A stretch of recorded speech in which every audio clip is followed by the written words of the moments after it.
우리 하나님 말씀 다니엘서 7장 15절로 18절 말씀입니다. 자, 구약성경 1245면 다니엘서 7장 15절로 18절 말씀입니다. 자, 다같이 한 목소리로 시작. 나 다니엘이 중심에 근심하며 내 머릿속의 환상이 나를 번민하게 한지라. 내가 그 곁에 모셔선 자들 중 하나에게 나아가서 이 모든 일의 진상을 물으매 그가 내게 말하여 그 일의 해석을 알려주며 이르되 그 내 큰 짐승은 세상에 일어날 내 왕이라. 지극히 높으신 이의 성도들이 나라를 얻으리니 그 누림이 영원하고 영원하리라. 아멘. 아멘. 하나님의 은혜가 여러분 가운데 항상 영원하시기를 축원합니다. 우리 신구약 중간사 제목으로 사모님 나오셔서 말씀 전해 주시겠습니다. 지난 시간에 욥기로 마지막으로 구약을 끝냈잖아요. 사실은 구약의 마지막이 말라기예요. 그런데 이 욥기를 제일 마지막에 한 거는 욥기가 길기도 하고 그래서 맨 마지막에 했거든요. 그래서 하나님의 주권에 대해서 욥이 잘됐다. 욥이 처음에는 고통을 받았는데 마지막에는 복도 2배나 받았다. 해피엔딩이다. 이게 주제가 아니고 하나님께서 절대적인 주권을 하나님이 가지고 있다. 그래서 의인도 고난받을 수 있고 악인도 하나님의 은혜로 구원받을 수 있다. 욥의 생각은 그렇지 않았거든요. 잘하면 복을 받고 잘못하면 벌을 받는 인과응보적인 사고였는데 친구들하고 똑같은 사고방식을 가지고 있었는데 친구들이 자꾸 질문하면서 욥이 친구들한테 관점을 둔 게 아니라 하나님한테 눈을 돌리면서 하나님은 내가 동방의 의인이라고 하잖아요. 욥이 의인에게도 고통을 주고 악인에게도 장수하고 악인도 장수하는구나. 이걸 깨달으면서 이 세상의 모든 주권은 하나님한테 있다. 이거를 깨달은 게 욥기의 주제였어요. 근데 우리가 말라기 다음에는 성경에 뭐가 나올까요?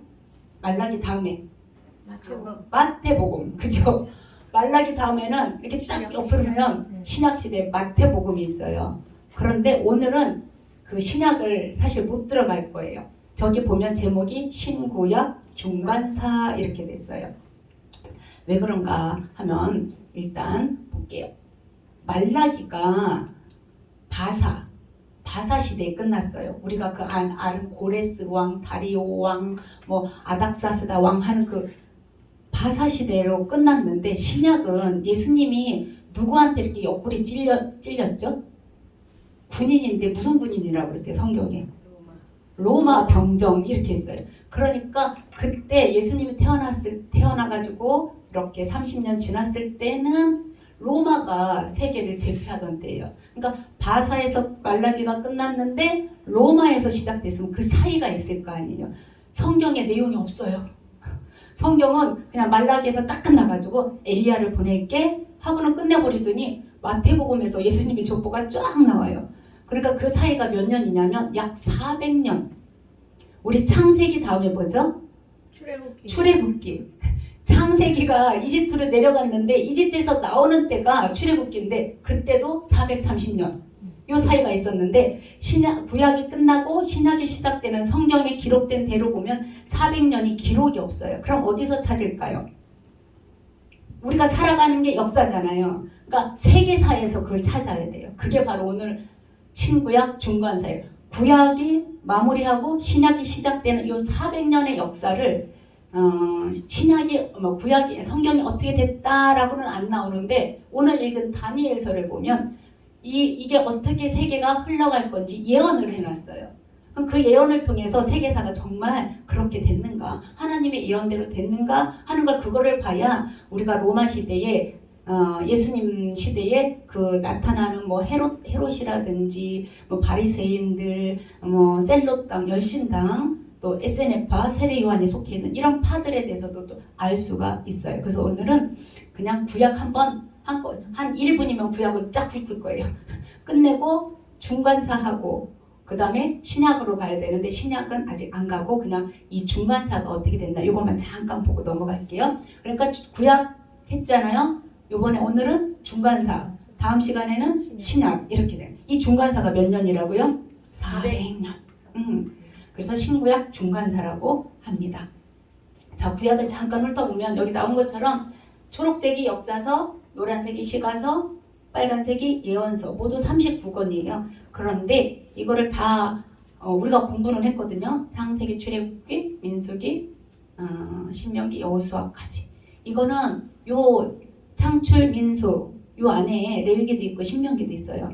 요 6개, 요 성경 이 6권에는 뭐가 있냐면 하나님의 나라가 세워지는 내용이 여기 들어있어요. 창세기, 출애굽기, 민수기, 여호수아까지. 다 하나님이 인류 일반 사람을 지었어요. 예수님을 믿든지 안 믿든지 사람을 지었으니까 인간의 역사가 일반 역사가 시작이 됐어요. 그런데 그 중에서 하나님이 아브라함을 쏙 뽑아가지고 한 사람 뽑더니 낳고 해가지고 민족을 만들었어요. 그리고 그들에게 뭐라고 그랬냐면 나는 너희 하나님이고 너희는 내 백성이다 하면서 하나님의 나라를 세워가는데 일단 아브라함을 통해서 백성을 만들었어요. 그 다음에 나라가 형성되려면 법이 있어야 되는데 이 레위기가 다 법이에요. 법을 줬어요. 그럼 땅이 있어야 되는데 처음에 아브라함이 거주한 땅은 가나안 땅이었는데 요셉 시대에 내려왔잖아. 야곱 시대에. 그러니까 거기를 비우고 내려왔어요. 그러니까 땅이 없어요. 그래서 다시 가나안으로 따라가는 게 저 민수기. 그리고 이동하다가 드디어 요단강을 건너서 12지파가 정복해가지고 땅을 차지했어요. 그게 여호수아예요. 그럼 하나님 나라가 이제 드디어 다 완성이 됐어요. 백성 있지, 법 있지, 땅 있지. 이게 창출 민수까지예요. 하나님의 나라가 드디어 시작이 됐어요. 그 다음에 우리가 한 게 뭐냐면 이 다음에 사사기는 분열이죠. 분열. 왕이 없어가지고 헤매요. 그러다가 왕을 구하죠. 첫 번째 왕 사울인데 하나님은 사울이 중요한 게 아니라 그 다음 왕인 다윗이 중요했어요. 그래서 사무엘 상하서는 다 주인공이 다윗이에요. 그 다음에 다윗 다음에 아들이 누구냐면 솔로몬인데 솔로몬 이후부터는 하나님이 다윗하고 약속을 했거든요. 솔로몬 이후부터는 다윗의 왕조로부터 이어지긴 하지만 북쪽하고 남쪽이 갈라져가지고 북쪽은 아예 망해서 없어져 버려요. 사마리아 사람들이라고 혼혈족이 생겼거든요. 신학시대까지. 그래서 북쪽은 하여튼 없어지고 남아있는 게 유다인데 유다가 포로로 끌려가 버렸어요. 그래서 하나님 나라가 이렇게 만들어졌다가 하나님을 왕으로 인정하지 않고 사람 왕을 구하다가 분열되고 멸망한 게 여기까지. 그 다음에 멸망한 뒤에 다시 돌아온다고 했잖아요. 70년 뒤에. 그래서 다시 포로에서 귀환해서 몸부림치는 게 역대상하, 에스라는 중요하다고 그랬잖아요. 이 7, 8번이 다 에스라와 상관이 있어요. 포로 귀환 시대의 핵심 역사가 에스라예요.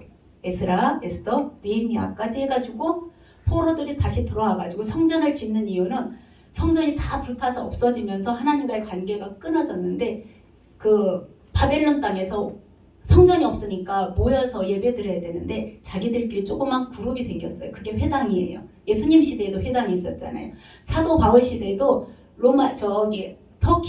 에베소에 가도 회당이 있었고 비시디 안디옥에도 회당이 있었거든요. 이때부터 바벨론 시대부터 예루살렘 성전은 아니지만 예배드리고 서로 교육하는 장소가 회당인데 이 회당에서 하나님 말씀을 배우는 시대가 지금 온 거예요. 그래서 다시 돌아와가지고 하나님과 관계를 회복하는 게 요 역대상하, 에스라, 느헤미야, 에스더, 학개스가랴, 다니엘, 에스겔, 말라기, 느헤미야 여기까지. 그리고 드디어 마지막에는 말라기인데 사실은 말라기의 주제는 뭐였냐면 누가 잘못했다고?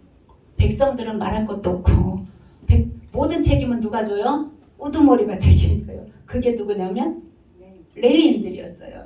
레위인들이 모범을 보여야 되는데 레위인들이 타락한 정도가 지난번에 저희랑 같이 읽었잖아요. 말라기. 그냥 눈먼 거 드리고 훔친 거 하나님 앞에 드리면서도 뭐라고 표현했냐면 이것이 너무 귀찮다는 거예요. 그 예배가. 그렇게 타락했는데 하나님이 말라기를 통해서 레위인도 다시 회복할 거다. 그러니까 레위인이 타락했으니까 레위인도 다시 회복하고 그러면서 뭐라고 했냐면 말라기 4장 5절에 여호와의 크고 두려운 날이 이르기 심판에 이르기 전에 누구를 보내겠다? 선지자 엘리야를 보내겠다고. 희망의 메시지가 구약이 끝난 거예요. 그럼 이렇게 구약을 끝났는데 우리는 그럼 이 구약과 신약을 어떻게 읽을 거냐? 아까 400년의 역사에 대해서는 성경에 기록된 게 없다고 그랬어요. 단지 예언만 나왔어요. 이 400년이 어떻게 지낼 건지 예언은 나왔는데 역사는 없어요. 그럼 어디서 읽어야 된다고? 세계사. 이란, 바사가 이란이거든요. 이란의 역사를 뒤집어야 되고, 이라크의 역사를 뒤집어야 되고, 터키의 역사를 뒤집어야 되는데, 이 말라기 이후에, 세례요한, 말라기 이후에 하나님의 말씀이 아무한테도 내려오지 않았어요. 저게 다 빨간색 때 예언서잖아요. 예언서는 하나님의 말씀이 예언자들에게 임해서 예언자들이 어쩔 수 없이 막 뱉어낸 말이거든요. 그런데 말라기 이후에는 이 예언이 없어요. 하나님이 아무한테도 말을 안 했어요. 몇 년 동안? 400년 동안. 그래서 이 신구약 중간 시대를 암흑시대라고 그래. 정보도 없지. 하나님의 말씀도 안 하지. 자료도 없어요. 그래서 그냥 이 신구약 중간에서 이 400년을 암흑시대라고 이렇게 말하고 있어요. 그런데 그래도 역사는 흘러갔으니까 일반 역사에서 찾아와야 되는데 우리는 그 뭐 일반 역사가 중요한 건 아니니까 그것도 중요해요. 왜 그러냐면 일반 역사는요 성경을 증명해요. 성경이 이렇게 말했는데 일반 역사가 그걸 증명을 하거든요. 그래서 예수님 시대가 무슨 시대라고 그랬어요? 마태복음이 어느 나라가 세계를 다스린다고? 로마. 모든 길은 로마로 통한다고. 로마가 예수님 시대의 무대였어요. 근데 이 예수님 시대의 이 무대, 예수님 탄생할 때도 로마 시대였고 예수님 30년 동안 생활한 것도 로마 시대인데 이 로마가 예수님 태어나면서 짠 하고 나온 게 아니고 계속 이어져 왔는데 오늘 그거를 같이 볼게요. 예수님 신약 시대의 배경이 로마인데 이 로마가 이 400년을 400년 흐름 중에 마지막에 로마가 나오거든요. 그래서 이거를 잠깐 보는데 우리가 이렇게 신구약 연결할 때 그럼 도대체 어떻게 이거를 연결해야 되지? 하면 근데 중요한 게 몇 가지가 있어요. 두 개만 딱 기억하세요. 이 예언자들이 예언서가 몇 권일까요? 12권 다니엘, 에스겔, 학개, 스가랴, 말라기까지 합치면 모두 몇 권이에요? 빨간색이. 더해요. 12. 어떻게? 아니지. 12권에다가 여기 17. 17. 맞아요. 17권. 이 모든 예언자들의 예언은요. 세계 역사를 예언한다는 거예요. 세계사. 예언자들의 예언 때문에 저는 여기 이번에 목사님이 부흥의 목사님이 뭐라고 했냐면 예언자들이 예언을 이루기 위해서 하나님이 그 일을 하신 게 아니라 하나님의 계획을 예언자들이 알고 뱉었다는 거예요.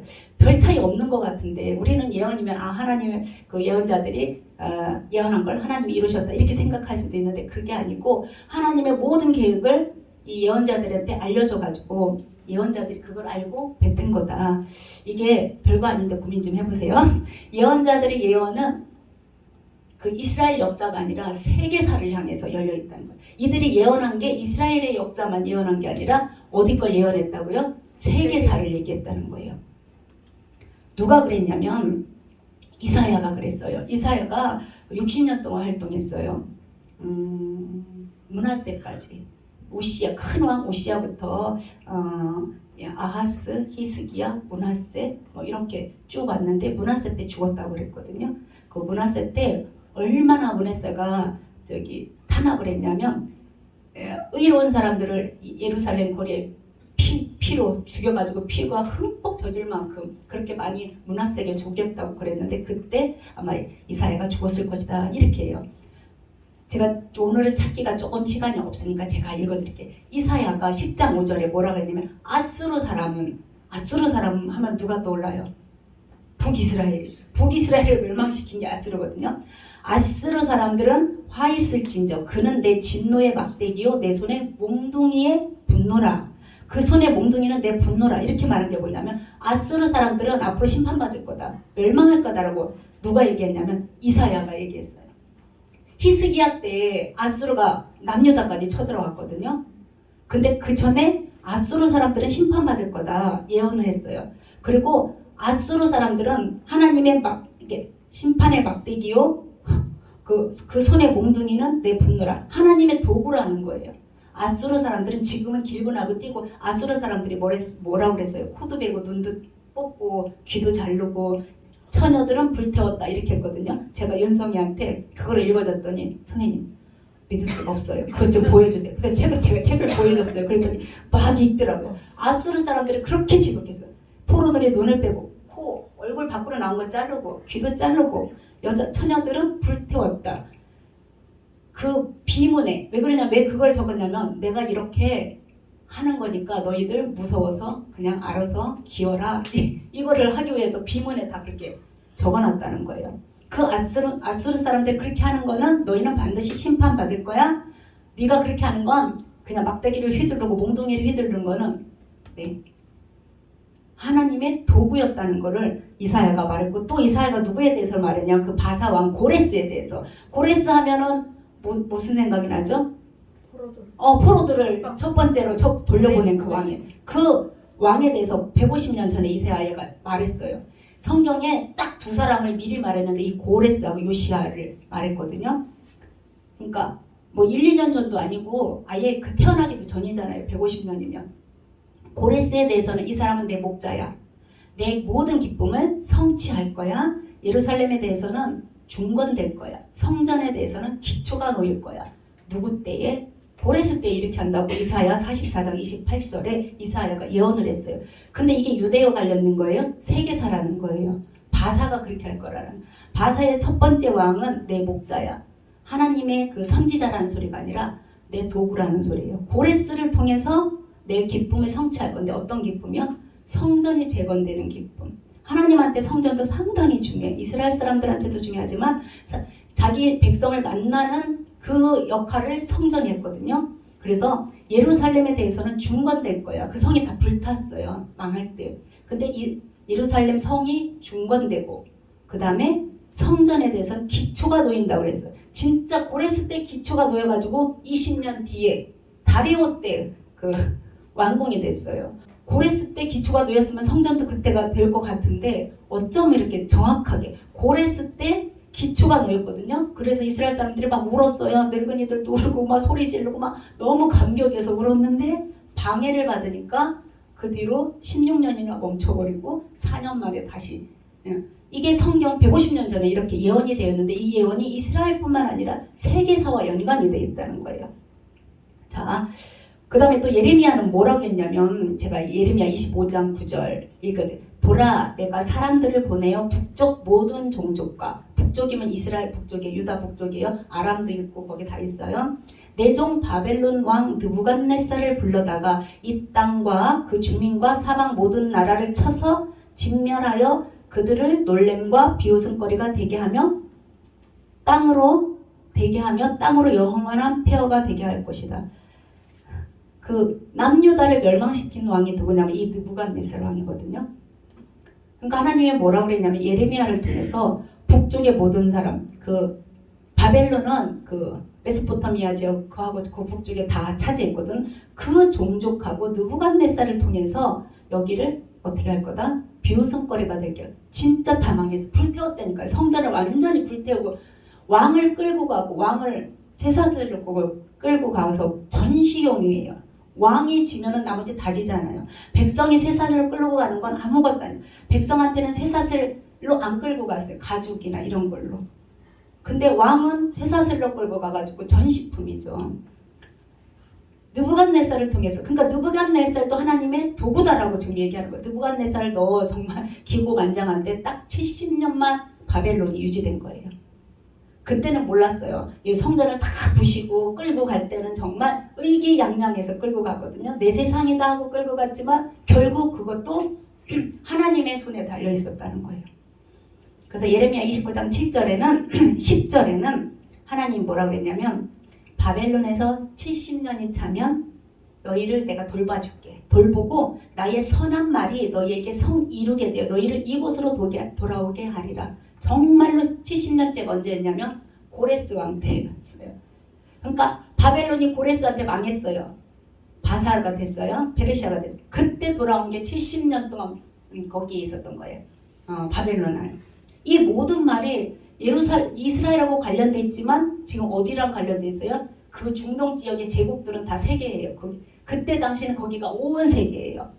그래서 바벨론의 멸망도 얘기하고 아수르의 멸망도 얘기하고 이렇게 얘기하고 또 뿐만 아니라 그냥 다니엘, 에스겔 여기 나온 다니엘, 에스겔도 뭐라고 얘기했냐면 특히 다니엘은 그 이따가 꿈을 볼 건데 우리가 잘 알고 있는 꿈을 볼 건데 그 포로지에서 제일 먼저 끌려가가지고 다니엘이 그 왕궁을 섬기면서 그 왕들을 섬기면서 모든 세계 제국들은 다 사라지지만 하나님 나라는 영원하다는 것을 이 다니엘서가 얘기하고 있어요.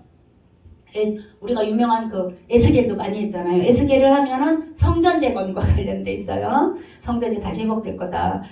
학계 스가랴 말라기도 마찬가지예요. 학계도 그렇고 스가랴도 그렇고 성전 재건에 대해서 누구를 통해서 재건했어요? 고레스가 시작해가지고 하고 그 다음에 아닥사스다가 도와줬어요. 바사왕이 도와주고 또 성벽도 아닥사스다 왕 20년 때 또 도와주고 그러니까 이스라엘 역사뿐만 아니라 이 모든 것이 세계사에 대한 그 예언을 이 모든 선지자들이 이 예언서가 그렇게 하는데 선지적이만 했다는 건 아니에요. 이스라엘 역사만 얘기한 건 아니에요. 우리 하나만 찾아볼게요. 말라기서 1장 11절을 찾아볼게요. 우리 말라기서 1장 11절.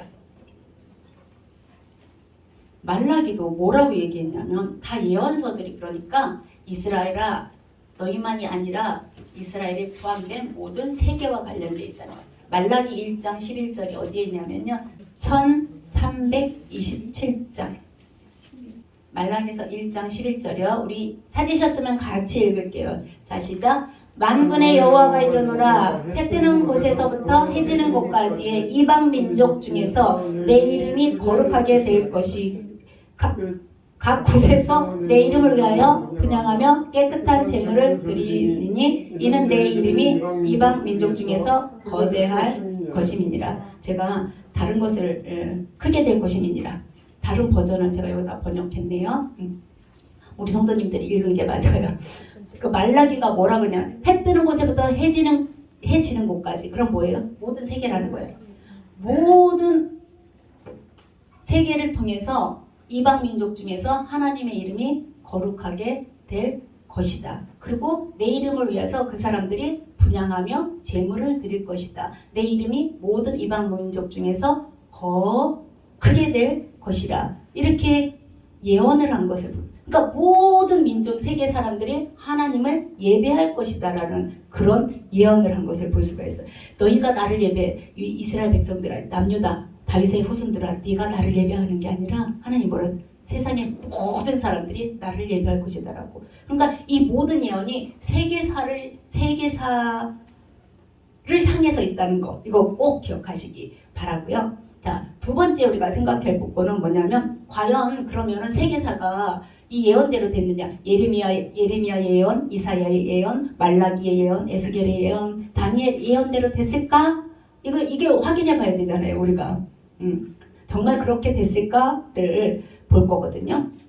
그거를 어디서 볼 거냐면 다니엘에서 우리 지금 이것만 보시면 돼요. 꿈 기억나시죠? 다니엘이 꿈을 꿔는 건 느부갓네살이 꿈을 꿔가지고 이 꿈을 꾸고 이걸 해석하는 건데 이것이 어떻게 세계사와 연결되어 있나? 다니엘서에 보면 이렇게 바벨론 왕이여 당신은 금입니다. 이렇게 표현했어요. 직접적으로. 그 다음 당신보다 조금 못한 나라가 나올 겁니다. 그게 바사예요. 사실은 바사 땅이 더 크거든요. 근데 왜 그런지 좀 이따 얘기할 거예요. 그리고 녹같이 강한 나라가 녹과 같은 나라가 나올 거예요. 이게 헬라고 그 다음에 쇠같이 철같이 강한 나라가 나올 거예요. 이게 로마예요. 그 다음 로마 이후로 다 갈라졌어요. 프랑스로 갈라지고 스페인으로 갈라지고 뭐 그리스로 갈라지고 다 갈라졌어요. 이 꿈을 해석했는데 과연 이대로 됐을까 이래요. 지금은 또 다니엘이 여기는 당신이 뭐 바사나 헬라나 로마나 이런 얘기는 안 했어요. 뭐라고 표현하냐면 금은 당신입니다. 일단 여긴 얘기했어요. 바벨론 당신이 금입니다라고 했는데 당신보다 조금 못한 나라. 근데 땅은 제일 크게 잡았어요. 그 다음에 녹과 같은 나라, 그 다음 센 나라, 철과 같이 센 나라 이렇게 얘기했는데 이거를 보면 이따가 보면 갈수록 땅덩이가 커지거든요. 로마는 진짜 대박이에요. 엄청나게 커졌어요. 근데 갈수록 땅은 커지지만 영적인 영향력은요 갈수록 약해지는 이게 지금 그 그림이에요 여기가. 그러면서 이대로 과연 됐을까? 바벨론보다 조금 못한 나라가 나왔을까? 그 다음 녹과 같은 나라가 나왔을까? 그 다음에 정말 센 나라가 나왔을까를 우리가 찾아보는 거예요. 세계사 속에서. 그거는 이따가 찾아볼게요.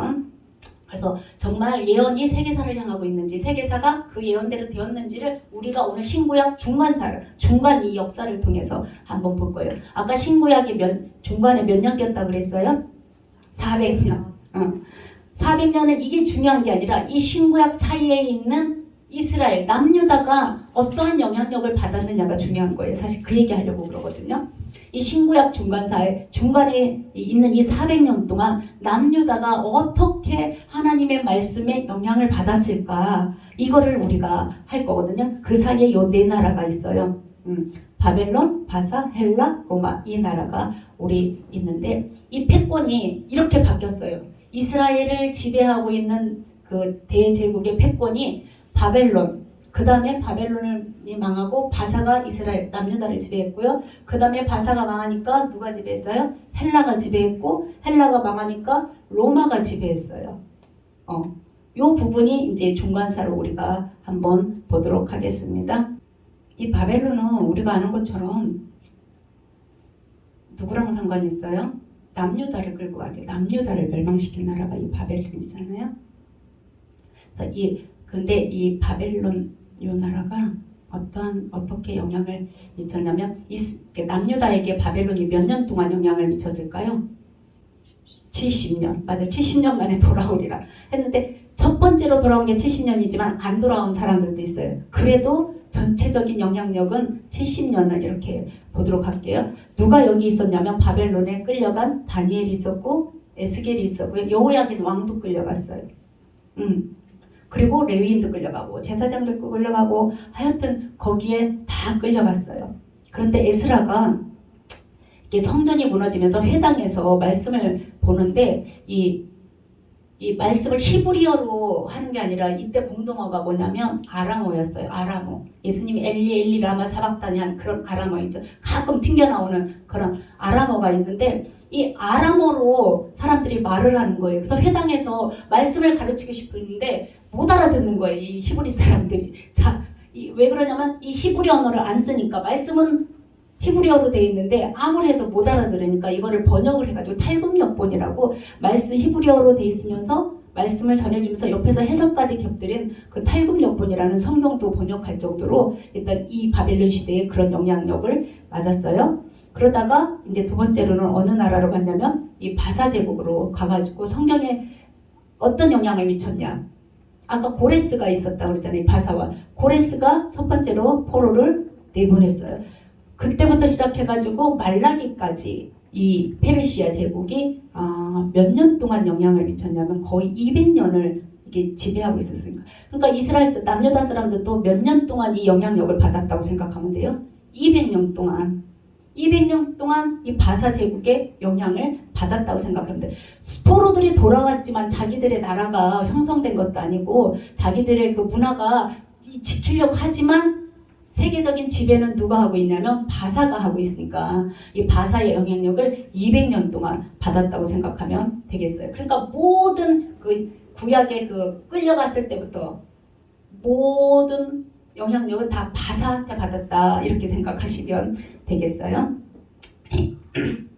이때 다니엘도 계속 살아있었고 수룹바벨, 우리가 아는 수룹바벨, 여호수아, 학개, 스가랴, 에스더, 에스라, 느헤미야, 말라기까지 다 이 바사의 영향력을 받았어요. 그리고 성경과 연결돼서 보면 포로들이 귀환했고 성전 재건한 것도 바사 시대고 성벽을 재건한 것도 바사 시대고 에스라나 느헤미야가 개혁을 한 것도 이 바사 시대고 포로 귀환 공동체, 이거 정말 중요한데 포로 귀환 공동체가 발생한 것도 이 바사 시대예요.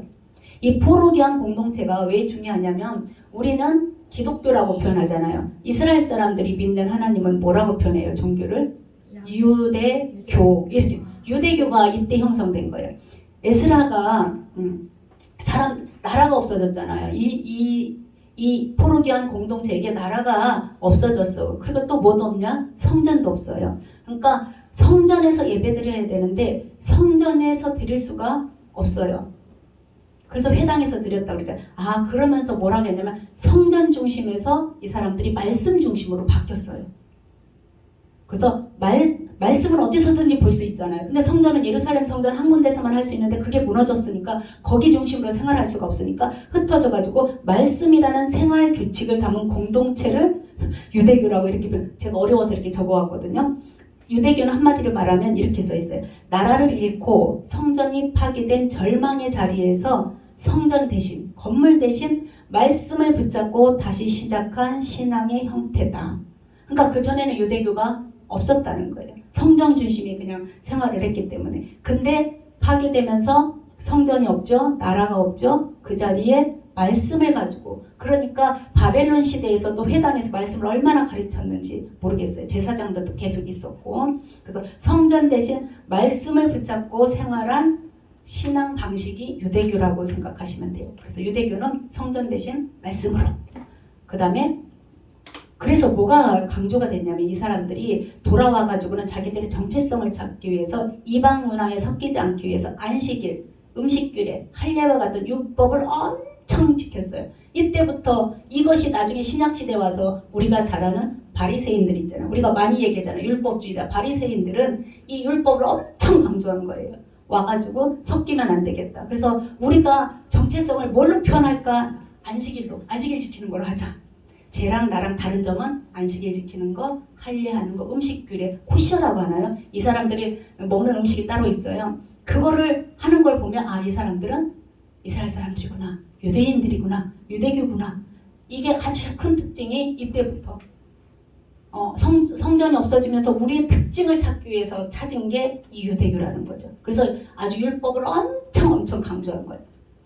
그 다음에 이 사람들이 또 하나 붙잡고 싶은 게 뭐냐면 하나님이 자기들이 살아남았잖아요. 포로에서 살아남았으니까 우리는 남은 자야.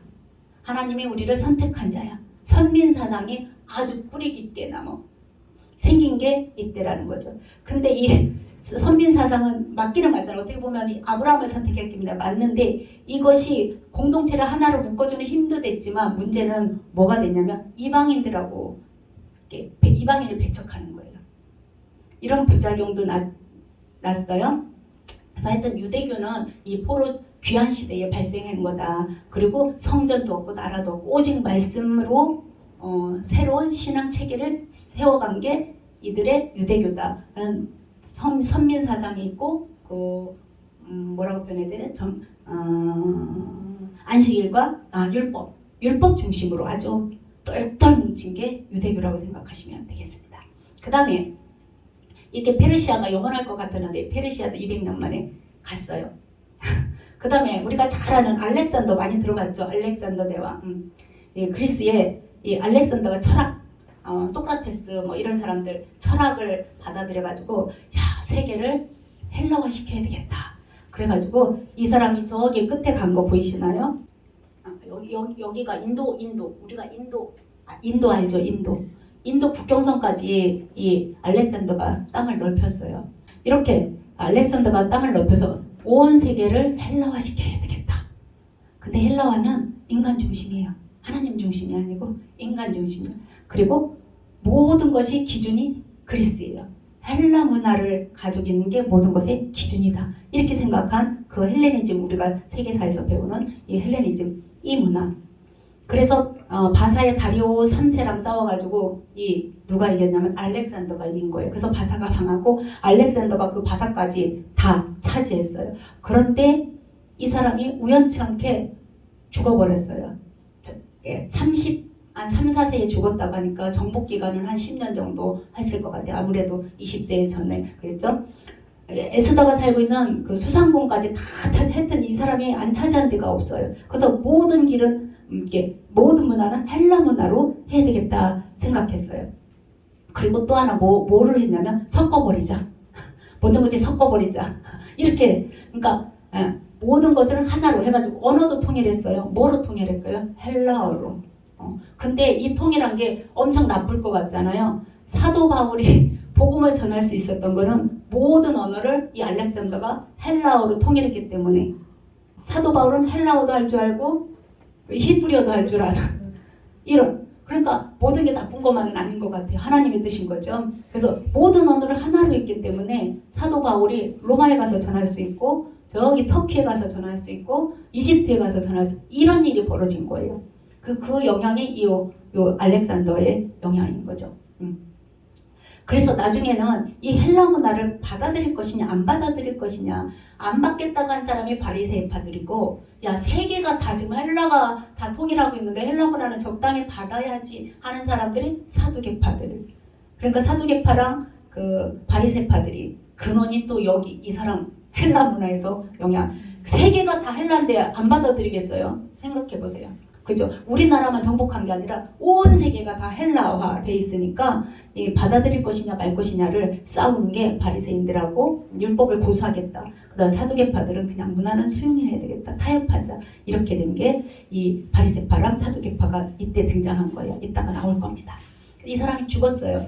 장군 4명이 있었는데 2명은 우리 성경에 안 나오니까 빼고 이 두 사람은요 어떤 일이 벌어졌냐면 장군의 이름이에요. 셀레우코스, 셀주쿠 뭐 이런 식으로 돼 있으니까 그냥 이렇게 셀레우코스가 분홍색, 프톨레미가 이집트 쪽을 정복했어요. 근데 먼저 유대가 어느 쪽에 지배를 받았냐면 저 이집트 초록색 이스라엘이 여기 있으면 얘가 먼저 여기를 차지한 거예요. 그러니까 영향력을 누구한테 받아야 돼요? 이집트 왕들의 영향력을 프톨레미오스의 그 왕조의 영향력을 이 남유다 포로 공동체가 받게 됐어요. 그때 끌려간 사람도 많고 그런데 이 알렉산더를 이 프톨레미가 너무 좋아해가지고 도시도 만들었어요. 알렉산드리아 들어봤죠? 알렉산드리아라는 도시도 만들었어요. 그런데 그 다음 왕이 누구냐면 프톨레마이오스 1세가 유대인들을 막 끌고 갔어요. 포로로 끌고 가고 이 스스로 살기 위해서 이민도 가고 이집트의 영향력을 100년 받았어요. 그 어떻게 보면 이 유대 사람들 참 안타깝죠. 누가 지배하느냐에 따라서 아수르의 영향력 받고 바사의 200년, 지금은 헬라의 한 10년 영향 받고 그 다음에 또 여기 누구야 프톨레미 이집트 왕조의 100년을 영향을 받고 영향 받을 때마다 이 신앙이 막 자꾸 바람이 불기 시작해요. 흔들. 그런데 하나님은요 대단하세요. 이게 누구냐 프톨레마이오스 1세가 무슨 생각을 했냐면 이 우리나라가 이렇게 크니까 세계적인 도서관을 만들어야 되겠다고 엄청 큰 도서관을 알렉산드리아에 세웠어요. 그리고 세계 모든 책은 거기 도서관에 있어야 된다 하면서 뭐를 했냐면 어떤 사람이 근데요 그러면 히브리 사람들은 자기네들 언어가 있는데 걔네들 책도 있어요. 그러자 왕이 그럼 그 책 가져오라고 해라. 그래가지고 책을 가져오라고 했더니 72명이 왔어요. 두루마리를 가지고 성경을 가지고 그 모세 오경을 가지고 왔는데 두루마리 이것처럼 이렇게 간단하면 좋은데 다 두루마리에 손으로 썼으니까 그거를 72명이 들고 와서 너희들 여기 와서 뭐를 하냐면 내 도서관에 책을 넣어야 되니까 헬라어로 번역해라 이 성경을. 그때 당시 언어가 헬라어였으니까. 그래서 그 보톨레마이오스 2세가 70인역 있죠. 70인역. 우리 들어보잖아요. 가끔 헬라어로 이집트에서 성경이 헬라어로 번역된 게 70인역이에요. 그 책을 거기서 번역해가지고 그 도서관에다가 놨어요. 근데 기가 막힌 건 72명이 이렇게 나눠서 이렇게 번역을 했는지 어쩐지 모르겠죠. 너무나 다 통일감 있게 말씀이 싹 정리가 됐다고 그러거든요. 근데 그렇게 했는데 모든 왕조는 영원하지가 않아요. 이 프톨레마이오스가 그렇게 이스라엘 사람들을 끌고 가고 거기 도서관에다가 성경도 번역, 자기 힘을 과시하려고 성경을 번역한 거지. 근데 이것 때문에 또 뭐가 있었을까요? 여기에서 많은 사람들이 성경을 접할 수 있었다는 거예요. 복음을 들을 수 있었다는 거예요. 그렇게 자기는 자기 도서관을 뭐 엄청 세계적인 도서관으로 키우려고 했는데 그거를 보고 복음을 들은 거죠. 근데 거기까지는 좋은데 영원한 왕조는 없어요. 저 셀레우쿠스가 또 프톨레미를 저기 남유에 대해서 발로 뻥 차버렸어요. 그래서 자기가 지배하는 거야. 여기가 중요한 게 이 셀레우쿠스 왕조가 중요한 게 뭐냐면요. 이때만 해도 이 셀레우쿠 안디옥 들어갔죠. 안디옥의 원원이 안티오쿠스 3세가 왕이에요. 그 3세가 유대인들에게 되게 호의적이었어요. 왜 그러냐면 여기가 너무 복잡하잖아. 네가 차지했다 내가 차지했다 그러니까 사람들이 어떻게 하면 악이 받쳐요. 백성들이 얘네들을 진정을 시키려고 안티오쿠 3세가 어떻게 했냐면 각자 유대인들을 다 포로지에서 전쟁으로 포로가 됐거든, 흩어졌거든. 그냥 고향으로 돌아가서 너희들 집에 와서 살아라, 이스라엘 땅에서. 이렇게 포로 석방령도 내고 귀환할 때 지원도 해줬어요. 집에 간다고 막 도와줬어요. 그리고 세금도 면제해줬어요. 더 중요한 건 성전 수리하는 것도 도와줬어요. 보조금도 줬어요. 성전 수리하라고. 그 다음에 성전에서 제사 드리는 비용도 나라에서 다 대줬어요. 그리고 종교적인 자유도 보장하고 제2에 종사하는 사람들, 쉽게 말하면 제사장들은 세금을 계속해서 안 받았어요.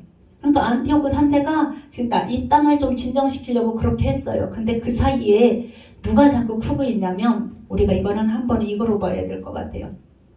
요 도표 좀 한번 볼게요. 여기 보이세요? 색깔 잘 안 보이시죠? 그럼 여기 커지는 거, 마지막에 커지는 거 봐요. 그거 보세요. 이 커지는 이 색깔은 보여요? 요 파란색, 보라색 같은 거, 이게 누구냐면 로마예요. 여기는 요 중간쯤 이런 데 보면은 저기 요 색깔은 바사거든요. 바사가 지배했다가 알렉산더가 지배했다가 그 다음에 이 누구냐 프톨레미가 지배했다가 셀레우코스 지배하는데 이 보라색이 계속 어떻게 되고 있어요? 커지고 있어요. 근데 안티오코스 3세 다음에 누가냐면 안티오코 4세 있어요. 이 사람이 할 때는 자꾸 로마에서 뭐를 거두냐면 세금을 자꾸 이렇게 파워가 커지면서 로마에다가 아부를 해야 되거든요. 로마에다가 자꾸 그러니까 아부를 해야 되는데 세금을 걷어야 되는데 돈이 없어요. 그러니까 이 아들 안티오코 3세의 아들 안티오코 4세는요. 자기를 뭐라고 했냐면 에피파네스라고, 신의 현현. 지금 신이 내가 내 모습이지만 신이 나를 통해 신으로 나타났다. 아마 나는 신이다라는 거예요. 신이 나타난 게 다다. 이렇게 표현하면서 뭐라고 했냐면, 자, 지금부터는 그동안 했던 모든 것 취소. 아버지가 뭐를 했어요?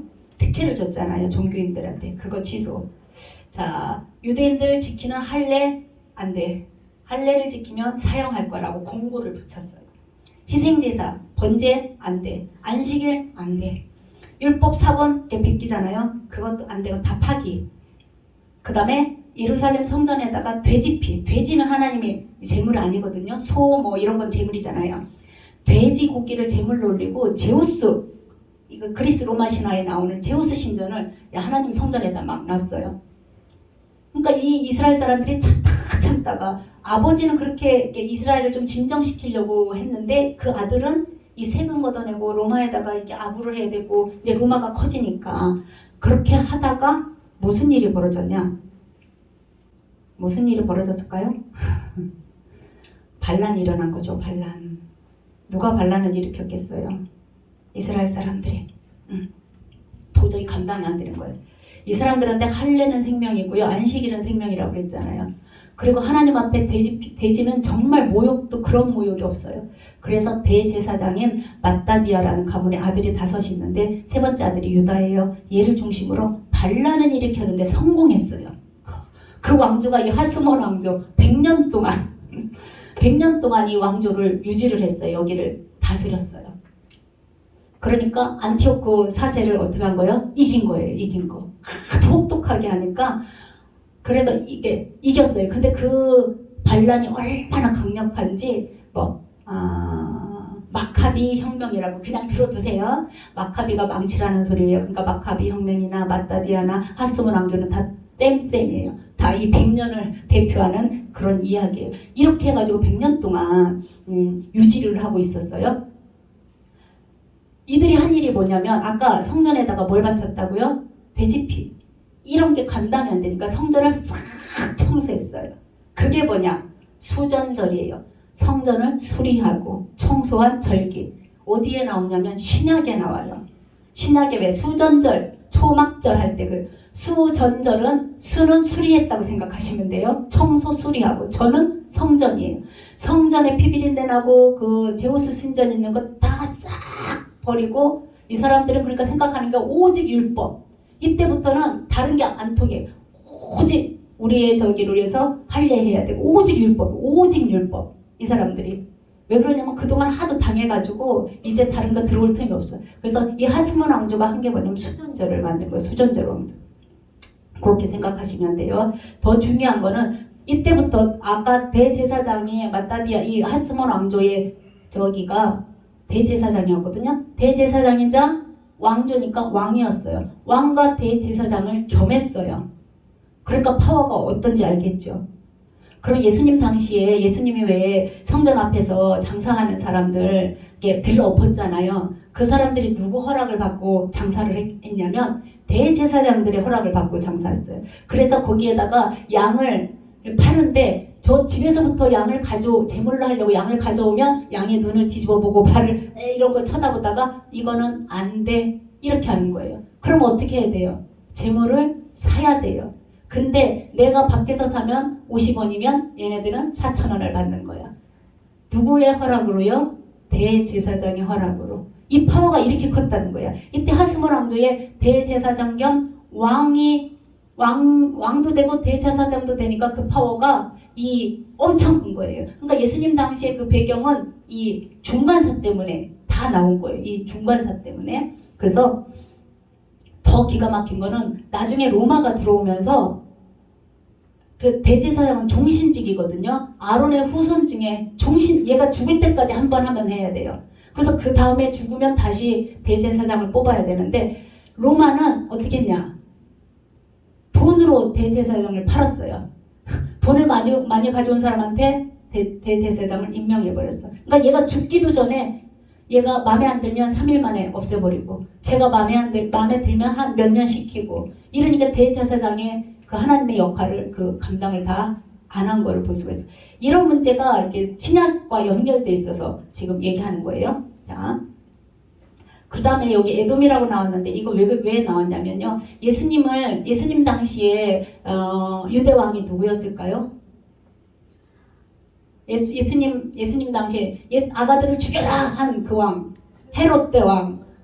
헤롯 대왕이 아버지가 본래는 이 하스몬 왕조가 이 에돔 지역에다가 총독으로 파견했어요. 그게 헤롯 대왕의 아버지였어요. 근데 나중에 로마가 커지니까 이 헤롯이 머리를 써가지고 에돔 사람 헤롯이 머리를 써가지고 로마에다가 돈을 갖춰주고 계속 그러면서 이 유대인의 왕으로 임명을 받아버린 거예요. 그러니까 유대인 입장에서는 자기들이 하스몬 왕조 때 그 헤롯을 어떻게 했어요? 총독으로 관리했거든요. 총독으로 파견해서 네가 여기 지역에 관리해, 뭐 우리한테 세금 내, 우리한테 뭐 내 그랬는데 로마가 커지면서 거꾸로 어떻게 됐어요? 그 헤롯 대왕이 유대인을 다스리게 되는 그런 상황이 지금 벌어진 거예요. 이게 다 어디에 있냐면 이 중간사와 관련이 있어서 얘기한 것을 볼 수가 있어요. 자, 그러다가 여기 로마 제국이 이렇게 먹어버렸어요. AD 63년에 예루살렘을 먹어버렸어요. 그때부터 이제 유대 지역은 다 누가 다스리게 됐냐면 로마가 다스리게 되고 그 다음에 또 헤롯도 나타나고 중간시대에 나타난 인물들이 있는데 이거는 지금 하면 시간이 너무 오래 걸릴 것 같아서 오늘은 여기까지만. 그래서 아까 다니엘이 꿈꿨던 그 있잖아요. 그 나라들이 예언자들의 예언이 세계사를 향하고 있다는 게 정말 다니엘의 꿈과 함께 실제 400년 동안 이게 있었던 일이거든요. 이 나라들의 일. 이 일이 성경에서 예언된 대로 이렇게 지나간 것을 볼 수가 있다고 생각하시면 돼요. 그래서 오늘은 로마까지 요 네 나라만 잘 기억하세요. 그리고 100년 동안 독립했었는데 그때는 그냥 마카비 제일 많이 알려진 게 마카비 혁명이거든요. 그거는 그냥 단어로 알아두시고 이 모든 것은 로마가 등장하기 위한 배경이었어요. 자, 여기까지 하고 마치도록 하겠습니다. 기도하겠습니다.